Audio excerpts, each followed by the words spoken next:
مٹ جائے گا گناہوں کا کاجل درود پڑھ، ان کی ہی بارگاہ منور میں صبح و شام، ان کی ہی بارگاہ منور میں صبح و شام، کونین میں ہیں سب سے جو افضل درود پڑھ۔ صلو علی الحبیب صلی اللہ تعالی علی صلی اللہ علیہ وسلم۔ میرے پیارے اسلامی بھائیوں، آج آپ کو ایک ایسا واقعہ سنانا ہے جو عجیب و غریب بھی ہے، رحمت بھرا بھی ہے اور دلچسپ بھی بڑا ہے، اور اس میں پیغام بھی بڑا کمال کا ہے۔ امام ابن ابی دنیا یہ بہت مشہور عالم، محدث اور صوفی ہیں، 3 صدی ہجری کے بزرگ ہیں۔ اس کا مطلب یہ ہوا آج 15 اگر صدی ہے تو آلموسٹ 1200 سال پرانے بزرگ ہیں، 3 صدی کے بزرگ ہیں، اور امام بخاری رحمۃ اللہ تعالی علیہ کے شاگردوں میں سے ہیں۔ آپ نے ایک بڑی خوبصورت روایت ذکر کی، لکھتے ہیں کہ جب نبی پاک علیہ الصلوۃ والسلام معراج پر تشریف لے گئے، اس دوران میرے آقا صلی اللہ تعالی علیہ وآلہ وسلم نے ایک عجیب منظر دیکھا۔ منظر کیا تھا؟ فرمایا کہ میں نے عرش کے نور میں لپٹا ہوا ایک شخص دیکھا، عرش الہی کے نور میں لپٹا ہوا شخص دیکھا۔ میں نے پوچھا من ھذا املکن؟ آقا فرماتے کون ہے یہ؟ کوئی فرشتہ ہے؟ کہا گیا نہیں۔ میں نے کہا انبی؟ کیا کوئی نبی ہے؟ عرض کیا گیا نہیں۔ میں نے پوچھا من ہوا؟ پھر یہ کون ہے؟ عرض کیا گیا جس کا خلاصہ یہ ہے، یہ وہ شخص ہے جس کی 3 صفات ہیں، 3 خصوصیتیں ہیں۔ نمبر 1، اس کی زبان ہمیشہ ذکر اللہ سے تر رہتی تھی۔ نمبر 2، اس کا دل مسجد میں ہی لگا رہتا تھا۔ اور نمبر 3، اس کی وجہ سے کبھی اس کے والدین کو برا بھلا نہیں کہا گیا۔ ہائے ہائے، اب ذرا غور کیجئے میرے پیارے اسلامی بھائیوں، یہ 3 اوصاف جس میں ہیں وہ کہاں ہے؟ عرش الہی کے نور سے لپٹا ہوا۔ یہ کتنا خوش نصیب ہوگا کہ معراج کی رات سرکار دو عالم علیہ الصلوۃ والسلام نے بھی اس شخص کو دیکھا۔ اللہ اکبر۔ نبی پاک نے ویسے بہت سارے مناظر دیکھے ہیں، نبی پاک نے بہت سارے لوگوں کو دیکھا، کچھ کو زمین کی مختلف وادیوں میں عذاب میں مبتلا دیکھا، کچھ کو جہنم میں عذاب پاتے ہوئے دیکھا، کچھ کو جنتی نعمتوں سے لطف ہوتے ہوئے ملاحظہ فرمایا، مگر قربان جائیے یہ کیسا بلند رتبہ شخص ہے جس کی روح پاک کو آسمانوں سے اوپر، جنت سے اوپر عرش الہی کے نور میں لپٹا ہوا دیکھا ہے نا مرتبہ ہے؟ اللہ کے نبی دیکھ رہے ہیں اور عرش الہی کے نور سے لپٹا ہوا دیکھ رہے ہیں۔ اب سنو، مرنے کے بعد روحیں کہاں رہتی ہیں؟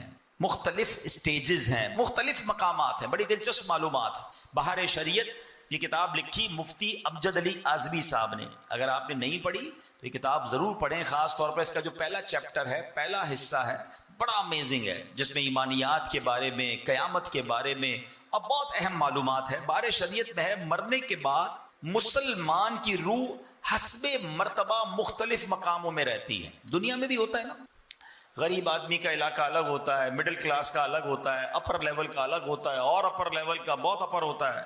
روحوں کا کیا اسٹیج ہے؟ سنو، آدمی کا جیسا رتبہ ہوتا ہے اسی کے مطابق روح کی بلندی اور اس کو عروج ملتا ہے۔ بعض کی روحیں قبر میں ہی رہتی ہیں، بعض کی زمزم شریف کے کنویں میں رہتی ہیں، بعض کی زمین و آسمان کے درمیان رہتی ہیں، بعض کی پہلے، دوسرے، تیسرے، چوتھے یا 5ویں یا 6 یا 7ویں آسمان میں رہتی ہیں، اور بعض آسمانوں سے بھی بلند ہوتی ہیں، اور بعض کی روحیں عرش کے نیچے کندیلوں میں رہتی ہیں، اور بعض لوگوں کی روحیں اعلیٰ علیین میں رہتی ہیں۔ یعنی جیسا انسان کا مرتبہ ایسی اس کی روح کو مقام ملتا ہے۔ اور سب سے اونچے مرتبے والا کون، سب سے ٹاپ کیٹیگری والا کون ہے کہ اس کی روح عرش الہی کے نیچے رہتی ہے۔ کاش ہمیں بھی یہ سعادت مل جائے کہ جب دنیا سے ہم جائیں، روح جسم سے جدا ہو تو فرشتے ہماری روح کو خوشی خوشی ہاتھوں پر لیں اور ادب سے بارگاہ الہی میں حاضر کر دیں۔ اعلیٰ حضرت نے ایک بڑی پیاری دعا کی ہے، آؤ مل کر یہ دعا کرتے ہیں۔ واسطہ پیارے کا ایسا ہو کہ جو سنی مرے، واسطہ پیارے کا ایسا ہو کہ جو سنی مرے، یوں نہ فرمائے تیرے شاہد کہ وہ فاجر گیا، عرش پر دھومیں مچیں وہ مومن صالح ملا، فرش سے ماتم اٹھے وہ طیب و طاہر گیا۔ اللہ ایسی ایمان والی، عافیت والی موت ہمیں نصیب فرمائے۔ اب غور کیجئے کہ جس کی روح کو نبی پاک علیہ الصلوۃ والسلام نے زمین پر نہیں، آسمان و زمین کے درمیان نہیں، پہلے دوسرے تیسرے یا ساتویں آسمان پر نہیں، عرش الہی کے نور میں لپٹا ہوا ساتوں آسمان سے اوپر دیکھا، وہ شخص کا مرتبہ، اس کا گریڈ، اس کا درجہ کیسا ہوگا؟ اور نبی پاک نے جب پوچھا تو عرض کیا گیا اس کی 3 صفات تھیں۔ اب میں نے اور آپ نے غور کرنا ہے کہ ہماری یہ عادتیں ہیں کہ نہیں۔ نمبر 1، اس کی زبان ذکر الہی سے تر رہتی تھی۔ نمبر 2، اس کا دل مسجد میں لگا رہتا تھا۔ اور نمبر 3، اس کی وجہ سے اس کے ماں باپ کو کبھی گالیاں نہیں دی گئیں، برا بھلا نہیں کہا گیا۔ اے میرے پیارے اسلامی بھائیوں، اب غور کریں تو اتنے مشکل کام تو نہیں ہے، یہ تینوں کام کوئی بہت بڑا کام تو نہیں ہے، ٹرائی کی جائے، کوشش کی جائے تو ہو سکتا ہے، مگر انعام کتنا بڑا۔ اللہ اکبر، عرش الہی کے نور میں لپٹا ہوا، سب سے ٹاپ کیٹیگری۔ ہائے ہائے، تو یہ تو سودا مہنگا نہیں ہے نا؟ ہائے ہائے، ہیں اعلیٰ حضرت کہتے ہیں نا، وہ تو نہایت سستا سودا بیچ رہے ہیں جنت کا، وہ تو نہایت سستا سودا بیچ رہے ہیں جنت کا، ہم مفلس کیا مول چکائیں، اپنا ہاتھ ہی خالی ہے۔ اللہ کرے کہ ہم اس مول کو اور اس سودے کو حاصل کرنے میں کامیاب ہو جائیں اور یہ درجہ ہمیں بھی حاصل ہو جائے۔ اب ذرا تینوں چیزوں پر غور کرتے ہیں۔ کثرت سے ذکر کے فضائل، ہائے ہائے، یہ اتنا آسان کام، اتنا ایزی کام ہے کہ بیٹھے بیٹھے بندہ ذکر کرتا رہے اور رحمت الہی کی پھوار برسنا شروع ہو جاتی ہے۔ اللہ قرآن میں ارشاد فرماتا ہے، یا ایھا الذین آمنوا اذکروا اللہ ذکرا کثیرا۔ آسان ترجمہ قرآن کنز العرفان ہے، ایمان والو اللہ کو بہت زیادہ یاد کرو، یعنی اللہ پاک کا ذکر کثرت سے کرنا یہ قرآنی حکم ہے۔ کتنی کثرت سے ذکر کرنا ہے؟ نبی پاک علیہ الصلوۃ والسلام کی حدیث سنیے، نبی پاک فرماتے ہیں اللہ پاک کا ذکر اتنی کثرت سے کرو کہ لوگ تمہیں دیوانہ کہنے لگے۔ اللہ کرے کہ یہ ذکر کی چاشنی نصیب ہو جائے۔ ایک مرتبہ نبی پاک علیہ الصلوۃ والسلام کی خدمت میں ایک صحابی حاضر ہوئے، کہتے ان شرائع الاسلام قد کثرت علی، یا رسول اللہ بے شک اسلام کے احکام مجھ پر زیادہ ہو گئے ہیں، کوئی ایسا عمل ارشاد فرمائے جسے مضبوطی سے تھام لوں۔ نبی پاک علیہ الصلوۃ والسلام نے کیا فرمایا؟ لا یزال لسانک رطبا من ذکر اللہ عز وجل، یعنی تمہاری زبان ہمیشہ اللہ پاک کے ذکر سے تر رہے۔ مفسر قرآن مفتی احمد یار خان نعیمی اس حدیث پاک کی شرح میں لکھتے ہیں کہ غالباً جو سائل تھا وہ بہت ساری نفلی عبادتیں کی وجہ سے پریشان ہو گیا کہ اتنی ساری نفلی عبادتیں کیسے کر پاؤں گا، بہت ساری ہیں حضور نفلی عبادتیں۔ تو نبی پاک ایک ایسی عبادت بتا دیں کہ میں جس کو مضبوطی سے تھام لوں۔ تو نبی پاک نے جواب دیا کہ سبحان اللہ، ذکر الہی تمہاری زبان پر جاری رہے، اس کا مطلب یہ ہوا کہ یہ ایسی عبادت ہے کہ یہ بہت کمال کا عمل ہے۔ جبھی تو نبی پاک نے فرمایا کہ بہت ساری نفلی عبادتیں ہیں نا، اگر تمہیں مشکل ہو رہی ہے تو بس اللہ کا ذکر کرنا شروع کر دو، تمہاری زبان ذکر الہی سے تر رہے۔ سبحان اللہ۔ حضرت معاذ بن جبل رضی اللہ تعالیٰ عنہ بہت عظیم صحابی ہیں، آپ کہتے ہیں کہ نبی پاک علیہ الصلوۃ والسلام سے میری آپ کی حیات میں جو آخری ملاقات ہوئی نا، ظاہری حیات میں جو لاسٹ ملاقات تھی، میں نے عرض کیا یا رسول اللہ کون سا عمل سب سے بہتر ہے اور اللہ پاک کا سب سے زیادہ قرب دلانے والا ہے، میں اللہ کے قریب ہو جاؤں، وہ کون سا عمل ہے؟ تو نبی پاک نے فرمایا اے معاذ، تمہیں موت اس حال میں آئے کہ تمہاری زبان ذکر اللہ سے تر ہو، یہ اللہ کا زیادہ قرب دلانے والا عمل ہے۔ اب اس کا مطلب کیا ہوا؟ بھائی موت کا ٹائم تو ہم میں سے کسی کو بھی نہیں پتا نا، تو اس کا مطلب یہ کہ ہر وقت زبان پر ذکر الہی جاری رہے، کثرت سے ذکر کرتے رہو تاکہ کبھی بھی ملک الموت آ جائے تو زبان ذکر الہی سے تر ہونی چاہیے۔ اچھا، اگر میں آپ سے ایک سوال کروں، ہم میں سے کون ہے جو چاہتا ہے مرتے وقت زبان پر کلمہ جاری ہو؟ سبحان اللہ، سب چاہتے ہیں نا۔ ساری دنیا میں جب بھی سوال کرتا ہوں سارے لوگ ہاتھ اٹھا لیتے ہیں۔ کیوں؟ بڑی مشہور حدیث ہے کہ جس کا آخری کلام لا الہ الا اللہ ہوگا دخل الجنہ، وہ جنت میں داخل ہو جائے گا، ٹھیک ہے نا۔ مرتے وقت سارے کلمہ پڑھنے چاہتے ہیں۔ اب میں جو کہنے جا رہا ہوں ہاتھ مت اٹھائیے گا، مگر جواب خود دے دیجیے گا، دل میں جواب دیجیے گا۔ آج پورے دن میں کتنی بار کلمہ پاک پڑھا ہے؟ پورے ہفتے میں کتنی بار کلمہ پڑھا ہے؟ پورے مہینے میں کتنی بار آپ نے کلمہ پڑھا ہے؟ اپنے دل سے پوچھئے۔ مرتے وقت سب کو کلمہ چاہیے اور زندگی میں کلمہ پڑھنے کے لیے تیار نہیں ہے۔ آپ سوچیں نا، ہمارا کتنا ٹائم ہم ضائع کر رہے ہیں، حالانکہ اس کی فضیلت کتنی ہے۔ ذرا مل کر کہیے سبحان اللہ، الحمدللہ، اللہ اکبر، 10 سیکنڈ نہیں لگے ہیں. ود ان 10 سیکنڈز نہ پسینہ بہا ہے آپ کا، نہ آپ کھڑے ہوئے ہیں، نہ آپ نے کوئی محنت کی ہے، ہم ادھر ہی بیٹھے ہیں. ارے اتنی دیر میں دنیا میں کیا کما سکتے ہو؟ میرے نبی کے سچے وعدے ہیں، جو ایک بار سبحان اللہ کہے جنت میں درخت لگا دیا جاتا ہے، ایک بار الحمدللہ کہے جنت میں درخت لگا دیا جاتا ہے، ایک بار اللہ اکبر کہے جنت میں درخت لگ جاتا ہے. لوگ کہتے ہیں حضور کوئی وظیفہ بتا دیں، بڑا کمال کا وظیفہ بتا دیں، بس کچھ آج بتا دیں. میں کون ہوتا ہوں بتانے والا؟ آؤ نا نبی پاک کی حدیث سناتا ہوں، اور سنو اللہ کے حبیب کیا فرماتے ہیں. دا بیسٹ وظیفہ، سب سے افضل وظیفہ، آقا فرماتے افضل الذکر لا الہ الا اللہ. سب سے افضل ذکر کیا ہے؟ لا الہ الا اللہ. وظیفہ تو ملا ہوا ہے، پڑھنے کا ٹائم نہیں ہے، فضول باتیں کروا لیں، گھنٹوں بحث کروا لیں. اچھا اب میں دل پر چوٹ کرتا ہوں، اگر آج یہ اعلان ہو جائے گلشن معمار میں یا آس پاس سے بڑے گاؤں گوٹھوں سے بھی لگتا ہے لوگ آئے ہیں ماشاءاللہ، کہ جناب آج کے بعد، یا چلے آج رات کا ہی اعلان کر دیتا ہوں، مسجد کا دروازہ بند کرتے ہیں، جو آج رات میں جتنی بار سبحان اللہ کہے گا اتنے 1000 روپے ملیں گے، جو جتنی بار کلمہ پاک پڑھے گا اتنے 5000 روپے ملیں گے. فجر تک تو کوئی نکلے گا ہی نہیں مسجد سے باہر، تسبیح ہاتھ میں، موبائل بھی بند کر دیں گے، گھر والوں کو کہیں گے خبردار کسی نے فون کیا، آج رات کروڑ پتی بن کے آنا ہے میں نے، اتنے پڑھ لوں گا آج رات میں. تو یار کمال ہے، دنیا کے 1000 روپے ملے، دنیا کا انعام ملے، ہماری تسبیح نیچے نہ جائے. میرے نبی کا سچا وعدہ ہے، ہر سبحان اللہ پر جنت میں درخت لگا دیا جاتا ہے. ہم سارے مل جائیں نا، جتنے بیٹھے ہیں سارے اپنے پیسے ملا لیں، ہم مل کر جنت میں ایک درخت نہیں خرید سکتے، ہے نا؟ اور ایک سبحان اللہ پر جنت میں درخت مل رہا ہے. اور بزرگوں نے بڑی پیاری بات لکھی، جس کے درخت لگے ہوئے ہوں گے، جس کے باغ لگے ہوئے ہوں گے، اس کو پھل کھانے کے لیے جانے بھی تو دیا جائے گا نا. میری پراپرٹی جنت میں ہوگی تو انشاءاللہ مجھے داخلہ بھی مل جائے گا. تو ذکر الہی دوسرے لفظوں میں جنت میں جانے کا ٹکٹ ہے. تو نیت کریں انشاءاللہ کہ فضول باتوں سے بچ کر ذکر الہی کرتے رہیں گے. ہائے ہاں پیر مہر علی شاہ صاحب کی بات سنو، کتھے مہر علی کتھے تیری سنا. سنو مہر علی صاحب کیا کہتے ہیں، یہ بڑوں کی بڑی باتیں سنو. ہاں تاجدار گولڈا کہتے ہیں کہ جانور جو ہے نا شرعی احکام کا پابند نہیں ہے، اس کے باوجود حکم ہے کہ حلال جانور کے گلے پر چھری پھیرتے وقت اگر اللہ کا نام نہ لیا جائے تو وہ جانور حرام ہو جاتا ہے. فرماتے غور کرو، جو شریعت کا پابند نہیں ہے اس کا دم ذکر اللہ کے بغیر نکل جائے تو وہ حرام ہو جاتا ہے. ہماری تو ہر سانس شریعت کی پابند ہے، اگر یہ سانس ذکر اللہ کے بغیر چلی جائے تو یہ سانس کتنی بے فائدہ ہو.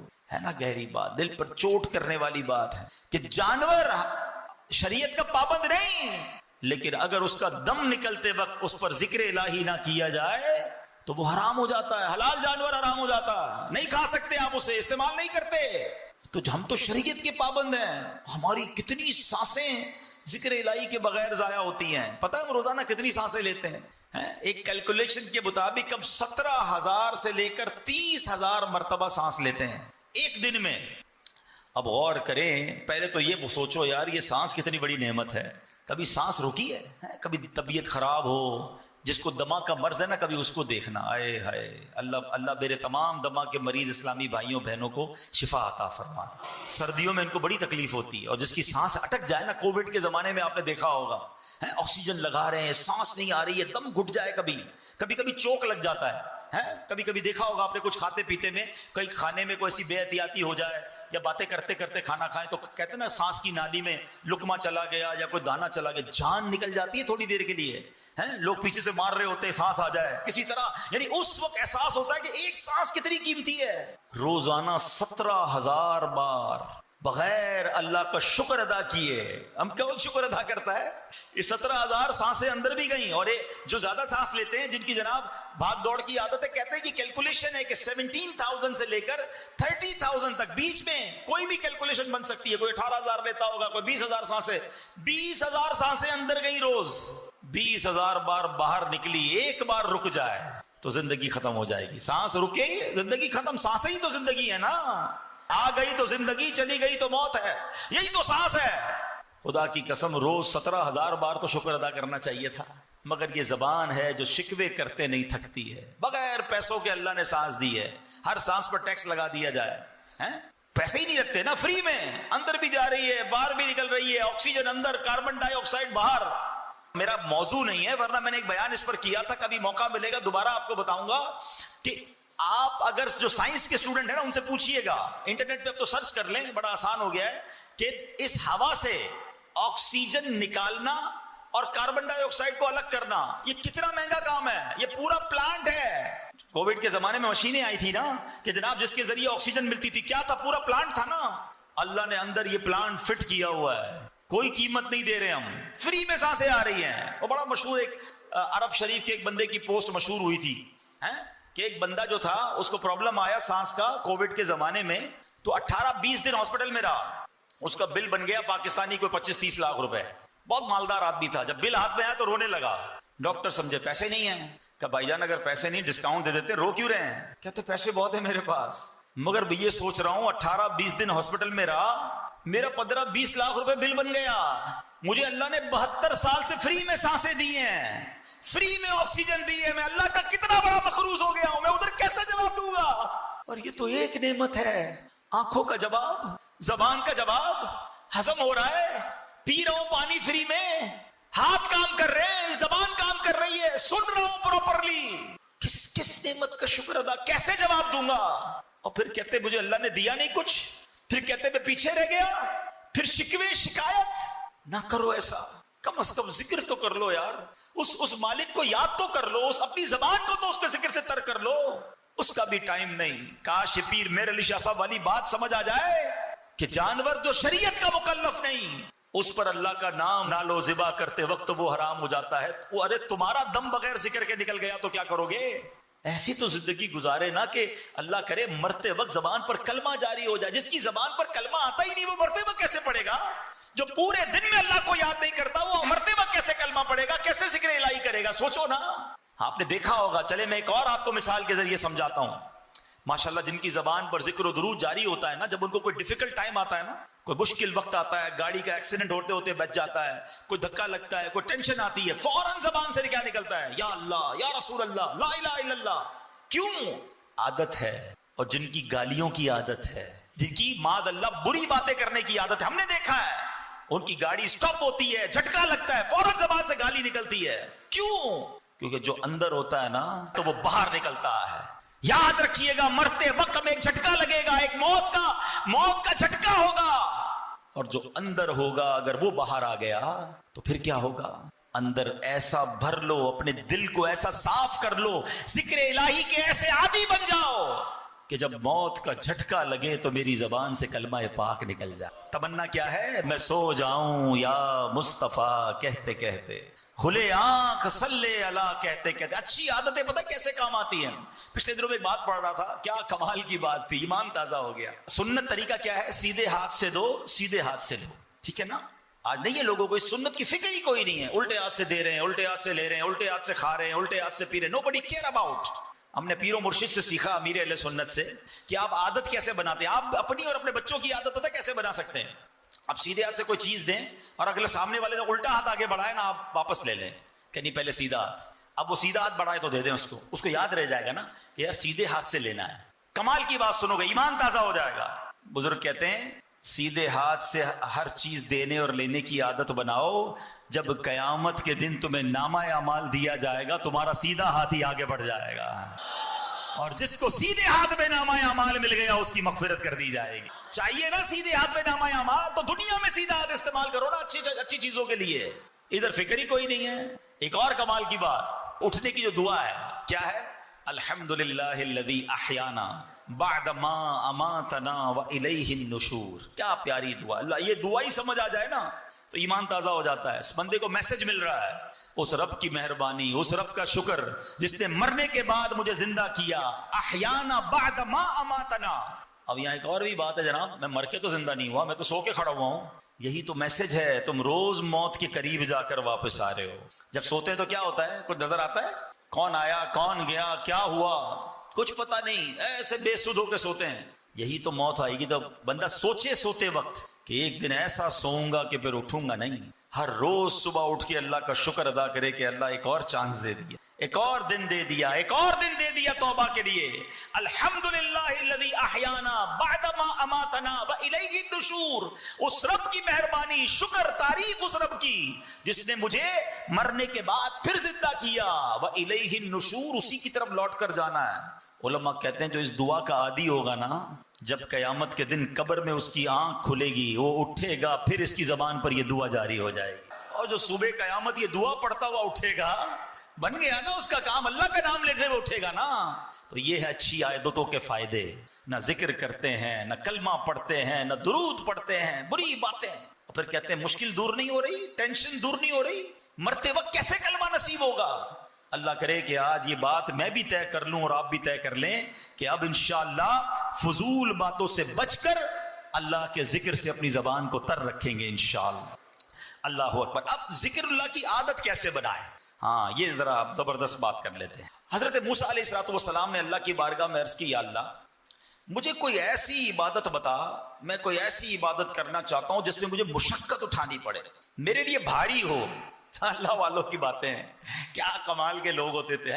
ہم کہتے ہیں یار مولوی صاحب کو ایسا طریقہ بتاؤ محنت نہ کرنی پڑے. حضرت موسیٰ اللہ سے کہہ رہے ہیں یا اللہ کوئی ایسی عبادت بتا جس میں مجھے مشقت اٹھانی پڑے.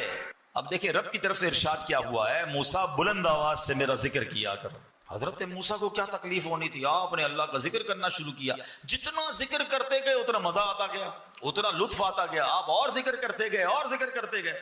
اللہ سے عرض کی، یا اللہ میں نے تو تجھ سے عرض کیا تھا مجھے کوئی ایسی عبادت بتا جس میں مجھے تکلیف ہو، مشقت ہو، ڈیفیکلٹی ہو.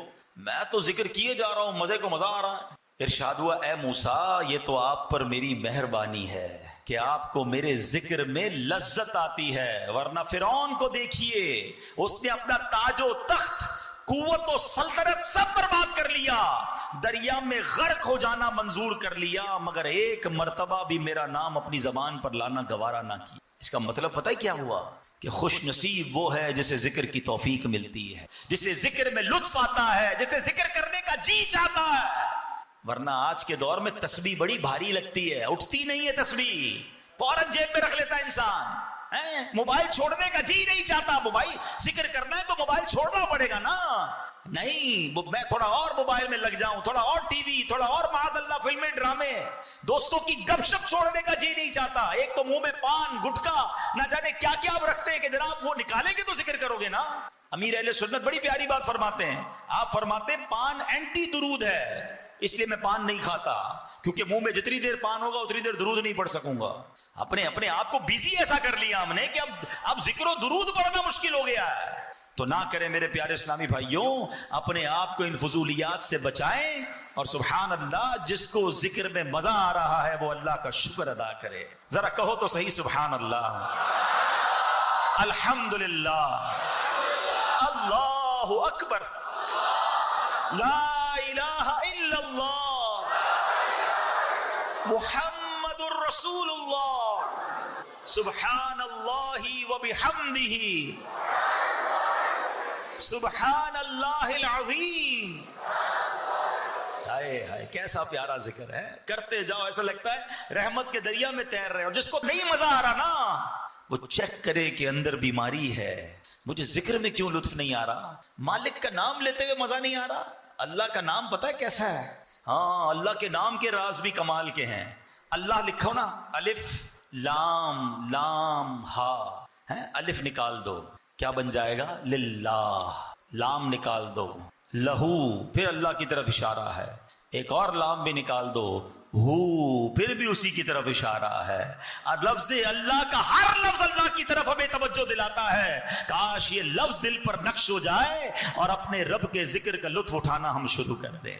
اب علماء نے بڑی پیاری بات لکھی، ایک بڑا پیارا جدول بھی بیان کیا. اگر آپ کا ذہن بن رہا ہے نا کہ یار میرا اکثر وقت ذکر الہی میں رہے، آپ کہیں یار اس کاروبار کیسے ہوگا، دنیا کے کام کیسے ہوں گے، دیکھو کیسے پاسبل ہے. اب ذرا غور سے سنتے جائیے گا. اب اصل بات ہے ذہن بننے کی. امیر اہل سنت کو ایک بار دیکھا گیا، آپ امامہ باندھ رہے تھے اور ہونٹ ہل رہے تھے. تو کسی نے پوچھا آپ کیا پڑھ رہے ہیں؟ فرمایا میں اللہ اللہ اللہ پڑھ رہا ہوں تاکہ امامہ باندھتا رہوں تو اس وقت بھی میرے زبان ذکر الہی سے فارغ نہ رہے. صرف ذہن بننے کی دیر ہے نا. آپ کے پاس دن میں ایسا بہت سارا ٹائم ہوتا ہے جس میں آپ کی زبان فارغ ہوتی ہے. آپ موٹر سائیکل چلا رہے ہیں، آپ گاڑی چلا رہے ہیں، آپ بس میں جا رہے ہیں، آپ پیدل چل رہے ہیں. زبان کا کیا کام ہے؟ صرف ذہن بننے کی دیر ہے کہ یار اس وقت بھی تو میں اللہ اللہ کر سکتا ہوں، لا الہ الا اللہ، ایک تسبیح کلمہ پاک بھی پڑھ لوں، ایک تسبیح سبحان اللہ کی پڑھ لوں، 2 تسبیح درود پاک کی پڑھ لوں، لا حول شریف پڑھ لوں. آپ کو مزہ آ جائے گا نا جس دن ذکر کا، اور اس کی فضیلتیں یاد ہو جائیں گی کہ یار یہ پڑھنے پر یہ نیکی، یہ پڑھنے پر یہ نیکی، سبحان اللہ. یہ ذہن بننے کی دیر ہے، پھر آپ دیکھو ٹائم نکالو اور ٹائم نکلتا ہی چلا جائے گا. لیکن نہیں، ہمیں تو فضول وقت میں بھی لوگوں کو ہیڈ فون لگا کر معاذ اللہ گانے سننے ہیں، میوزک سننی ہے. اپنے ٹریول ٹائم کو تو درود ٹائم بناؤ، ذکر ٹائم بناؤ. اب سنو، علماء نے لکھا کہ اگر پورے ٹائم کو ذکر الہی میں کثرت سے گزارنا ہے نا تو دن میں 5 نمازیں فرض ہیں. نماز بھی ذکر اللہ ہے. 5 نمازیں اول آخر کوشش کریں کہ سنتوں اور نوافل کے ساتھ پڑھیں. اس میں انشاءاللہ 1.5-2 گھنٹے، ٹوٹل 2 گھنٹے انشاءاللہ آپ کے پورے دن میں ذکر الہی میں گزر جائیں گے. پھر 5 نمازوں میں 3 نمازیں وہ ہیں کہ جن میں وقفہ کافی زیادہ ہے، عشاء سے فجر اور فجر سے ظہر. تو کوشش کریں کہ عشاء سے فجر کے درمیان بھی بیچ میں ٹائم نکال کر تھوڑے سے نوافل پڑھ لیں. اللہ توفیق دے تو تہجد پڑھ لیں، اس میں کچھ سورہ ملک کی تلاوت کر لیں، کچھ صلاۃ التوبہ پڑھ لیں، تو رات میں مزید کچھ عبادت ہو گئی. اچھا، اب اس کے بعد فجر سے ظہر بہت بڑا ٹائم ہے، اللہ توفیق دے تو اشراق چاش کے نوافل پڑھ لیا کریں، تو انشاءاللہ یہ وقت بھی آپ کا ہو جائے گا.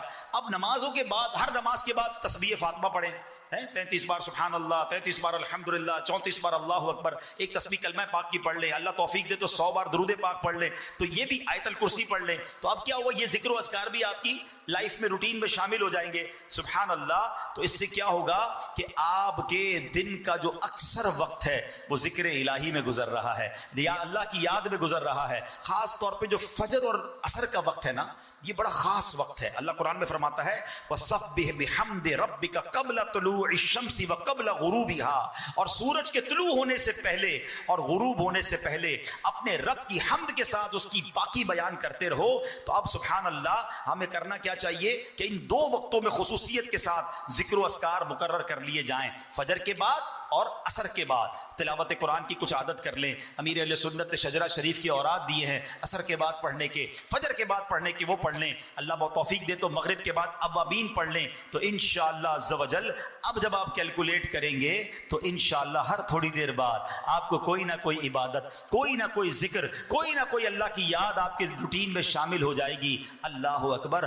اب کبھی بھی موت آ جائے، اب کسی وقت بھی ملک الموت آئیں گے، یا تو آپ نماز پڑھ کے آ رہے ہوں گے، یا نماز پڑھنے جا رہے ہوں گے، یا تلاوت کر رہے ہوں گے، یا ذکر کر رہے ہوں گے، یا درود پڑھ رہے ہوں گے، یا اگلی نماز کا انتظار کر رہے ہوں گے. انشاءاللہ اللہ نے چاہا تو نبی پاک نے فرمایا نا حضرت معاذ بن جبل سے، اے معاذ اللہ کا قرب حاصل کرنے کا طریقہ. حدیث کا مضمون کیا ہے کہ جس وقت تمہارا آخری وقت آئے تمہاری زبان ذکر الہی سے تر ہو جائے. اللہ ایسی زندگی مجھے بھی عطا فرما دے اور آپ کو بھی نصیب فرمائے. اچھا، میں اس میں ایک مزے کی بات کہہ دیتا ہوں، یہ میں آپ کو بڑی تجربے کی بات بتا رہا ہوں. آپ ابھی شروع کریں گے نا، جس کی عادت نہیں ہے، جس کی عادت ہے وہ میری بات سمجھ آ جائے گا. اس کو جس کی عادت نہیں ہے اس کو شروع میں مشکل ہوگی، اس کو مزہ نہیں آئے گا، اس کو لگے گا یار بوریت ہو رہی ہے.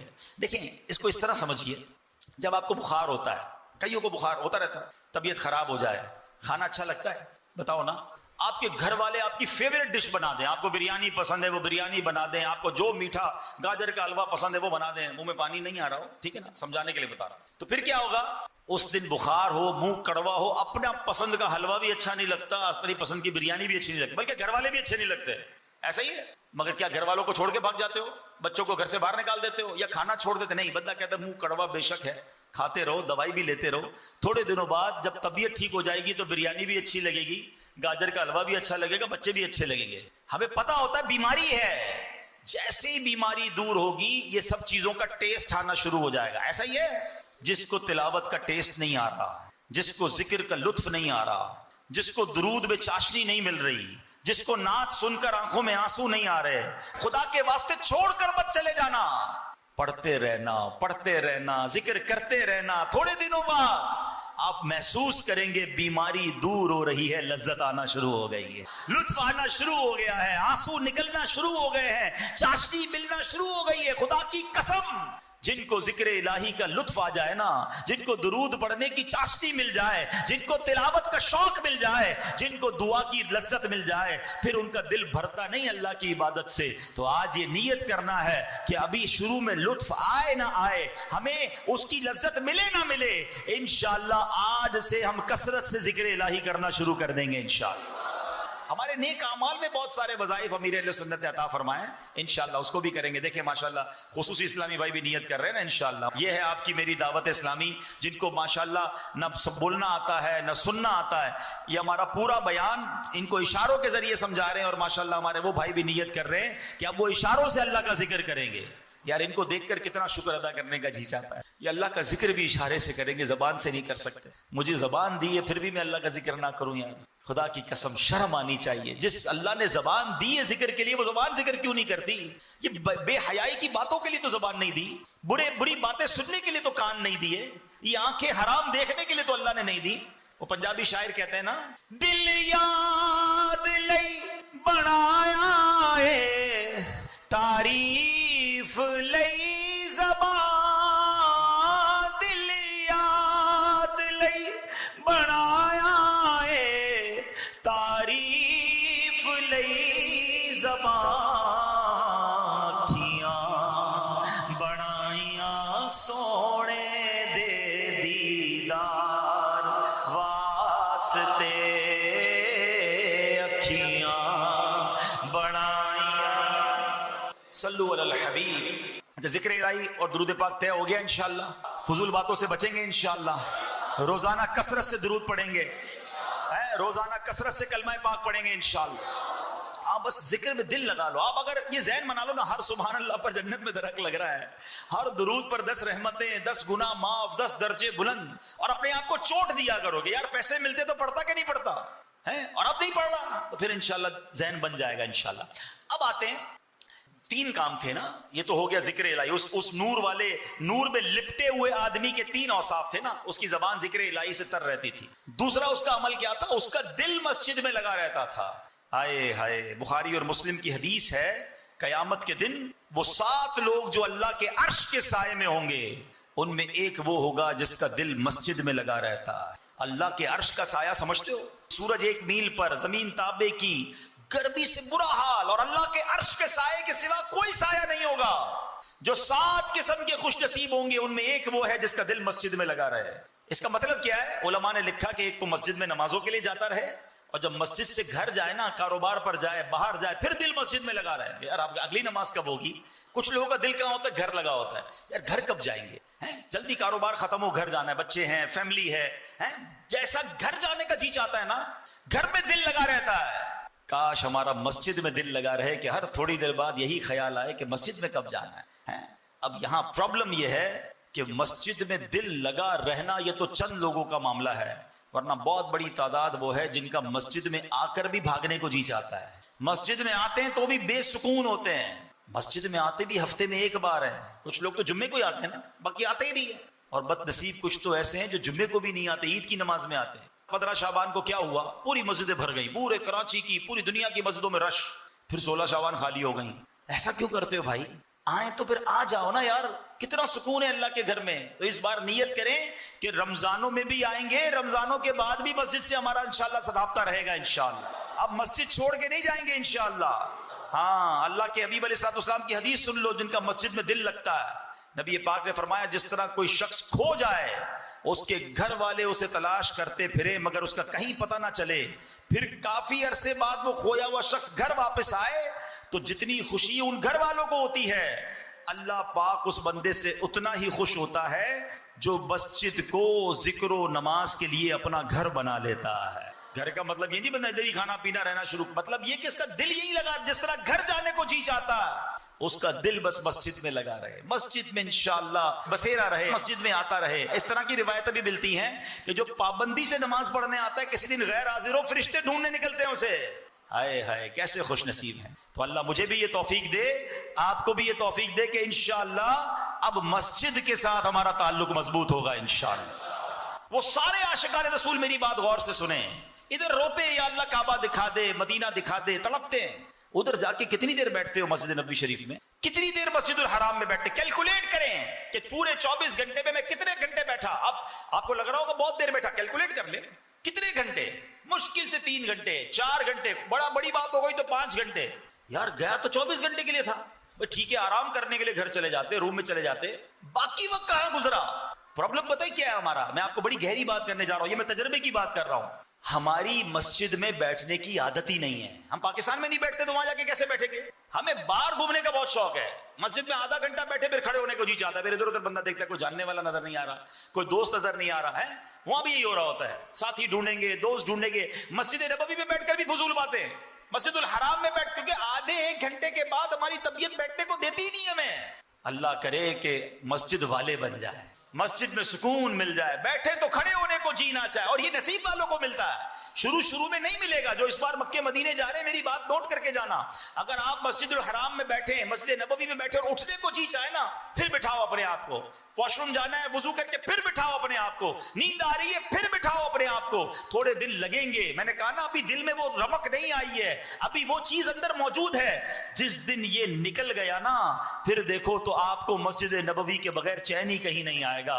پڑے ہی رہنے سے کام ہوگا. ارے ان کے در کے سوا اور کیا ہے, ادھر پڑے رہو انشاءاللہ. وہ کہتے نا فقیر بیٹھا ہی رہے, دروازے سے اٹھے ہی نہ تو مالک کہتا یہ تو جا ہی نہیں رہا, اس کی جھولی بھر دو. ارے سرکار کے در کے سوا جانا کدھر ہے؟ اگر چلے گئے ہو مسجد نبوی میں, اب نہ بازار میں جانا ہے, اب نہ شاپنگ کرنی ہے, اب نہ دوستوں سے ملنا ہے. ارے یہ سارے کام پوری دنیا میں ہو سکتے ہیں, مگر خدا کی قسم گنبد خضرا کہیں اور نہیں ہے, خدا کی قسم روضہ رسول کہیں اور نہیں ہے, کعبہ مشرفہ کہیں اور نہیں ہے. ارے تمہاری آنکھیں کعبے کو دیکھ رہی ہیں, کروڑوں آنکھیں تڑپ رہی ہیں کعبے کو دیکھنے کے لیے.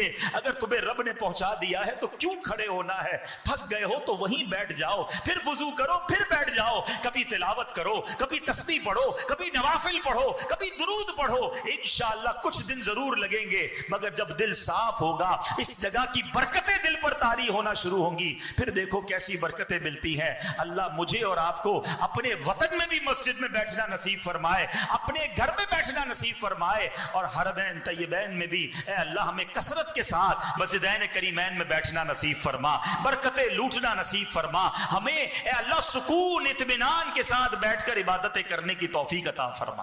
اب ایک اور بات, مسجد کی بات چلی ہے کیونکہ رمضان میں ماشاءاللہ بہت مسجدوں میں آنا جانا ہوتا ہے. دیکھو مسجد اللہ کا گھر ہے, بے ادبی مت کرنا. ہاں ایک بڑا مسئلہ ہے, لوگ مسجد میں آتے ہیں اور اس کو بڑا آرڈنری لیتے ہیں. یہ اللہ کا گھر ہے یار, یہاں آپ تیار ہو کے نہیں آتے کیا؟ شادیوں میں ایسے جاتے ہو کہ بڑے آدمی کے گھر پہ ایسے ہی منہ اٹھا کے چلے جاتے ہیں؟ کپڑے بھی دیکھتے ہیں, بال بھی دیکھتے ہیں, خوشبو بھی لگاتے ہیں, اور مسجد میں پسینے والے کپڑے لے کر مکینک آ رہا ہے تو اس کے کپڑوں سے بو آ رہی ہے, وہی گریس والے کپڑے پہن کے آ گیا. کھیلتے کھیلتے بچے آ رہے ہیں, نوجوان آ رہے ہیں, گراؤنڈ سے کھیلتے ہوئے آ گئے سیدھے مسجد میں نماز پڑھنے. یار آپ کے کپڑوں سے اسمیل آ رہی ہے, کیا انہی کپڑوں پہ جاؤ گے کسی اور کے گھر پہ؟ گریبان کھلے ہوئے ہیں, عجیب عجیب اب تو کپڑے پہن کے لوگ آ رہے ہیں, میں بتا نہیں پا رہا, شارٹس پہن کے آ جاتے ہیں مسجد میں. یار آپ کسی عزت دار گھرانے میں اس لباس میں نہیں جا سکتے, اللہ کے گھر میں آ گئے, پھر کہتے میری دعائیں قبول نہیں ہوتی. بے ادبی ہے یہ. جب آپ سے بدبو آ رہی ہے آپ کے لباس اور آپ کے منہ سے, مسجد میں آنا ہی جائز نہیں ہے. یار اللہ کے گھر میں آئے ہو عزت کے ساتھ, اکرام کے ساتھ, وضو کر کے, خوشبو لگا کر, بال بنا کر, اچھے طریقے سے, جتنا عزت کے ساتھ, اکرام کے ساتھ. بزرگوں نے نماز پڑھنے کے لیے الگ لباس رکھے ہوئے تھے, شاندار خوشبو لگا کر نمازیں پڑھتے تھے. ہمیں خوشبو رکھی ہوئی ہے دعوت میں جانے کے لیے, فلاں دوست سے ملنے کے لیے, مسجد کے لیے نہیں. جیب میں اتر رکھے کہ نماز سے پہلے لگاؤں, نماز کی تعظیم, مسجد کی تعظیم کی نیت سے.